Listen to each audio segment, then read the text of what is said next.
38 años echado en una camilla, en un estanque donde no había realmente esperanza para nadie. 38 años llorando con dolor y nada pasaba. Yo no sé cuántos años tú llevas llorando.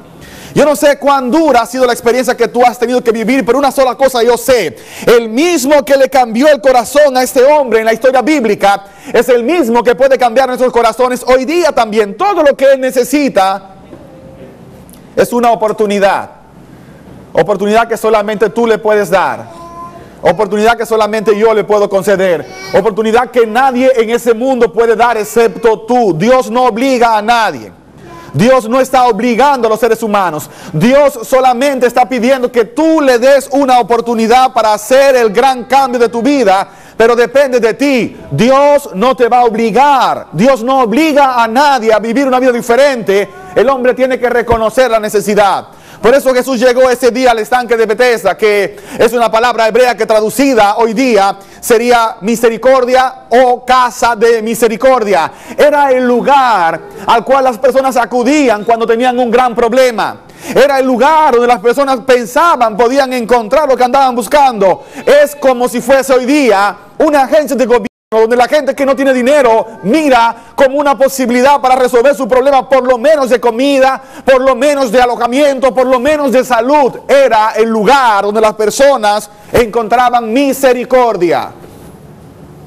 Pero este hombre llevaba 38 años y no había encontrado misericordia. Y Jesús llega ese día.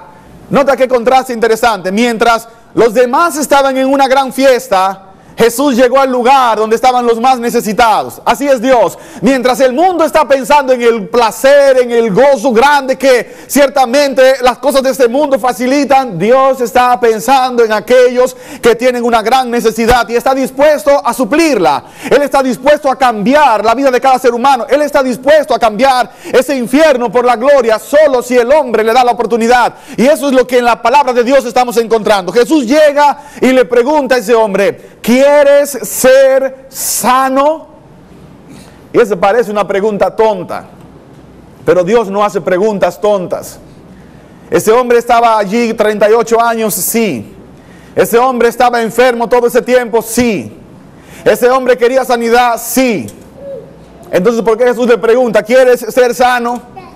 Por una razón clave. Si usted se va a la Biblia, al libro de Génesis capítulo 3, y lees la historia de Adán y Eva, cuando Adán y Eva salieron huyendo de la presencia de Dios, Dios llega al huerto y llama: Adán, Adán, ¿dónde estás? La gran pregunta es: ¿sabía Dios dónde estaba Adán?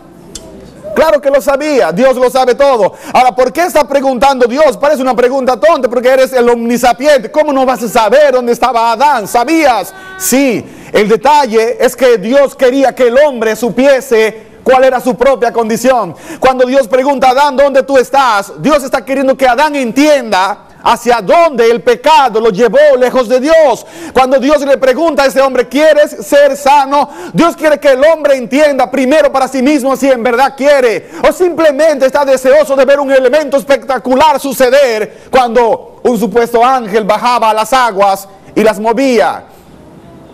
Creó en él una necesidad genuina, una convicción de la necesidad. Y ese es el detalle que nosotros debemos grabar en nuestras mentes y corazones. Antes que Dios haga el milagro que quiere hacer en tu vida, en mi vida, Dios quiere que reconozcas tu necesidad de Él. Dios quiere que reconozcas que Él es el único que te puede ayudar. Dios quiere hacer el milagro, pero necesita el permiso para hacer el milagro. Y el único que puede dar el permiso para el milagro es el hombre. Por eso Dios pregunta: ¿quieres ser sano? Entonces, maravilloso mensaje. El hombre le dice: Señor, llevo todo este tiempo acá y cuando el agua es removida yo voy, pero cuando ya voy a llegar alguien bajó antes que yo. Número uno, esa historia que aparece en la Biblia es claramente una historia acerca de una superstición. No era una realidad. El Dios del cielo no es un Dios que anda rifando o sorteando la salvación como si fuese una lotería. No, Dios no es el Dios que hace algo bueno para el que llegó primero como si fuese un espectáculo donde la carrera determinará el que llega primero. No, no es así como Dios trabaja. Dios es diferente. Dios es un Dios justo. Imaginemos que este hombre, que era un hombre noble, está allí 38 años sufriendo, pero como Juan Pérez era más rápido y era un ladrón, un asesino, y llegó primero al agua, él recibió el milagro de Dios. No trabaja Dios así. Hay un elemento esencial para que Dios pueda obrar un milagro en tu vida. Lo dice Hebreos en el capítulo 11, versículo 6.